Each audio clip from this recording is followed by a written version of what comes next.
अरे तू जर मनापासून दुसऱ्यांची मदत केली असतेस तर प्रसिद्धी पैसा सगळं मिळालं असतं. पण तू दुर्दैवी मागत राहिलास आणि गमवत राहिलास.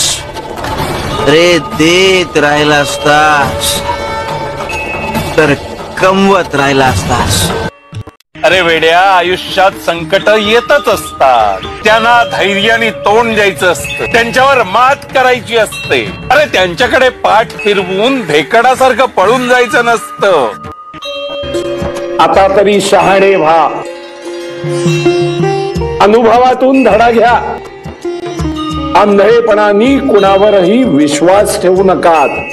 भिवू नकोस, मी तुझ्या पाठीशी आहे.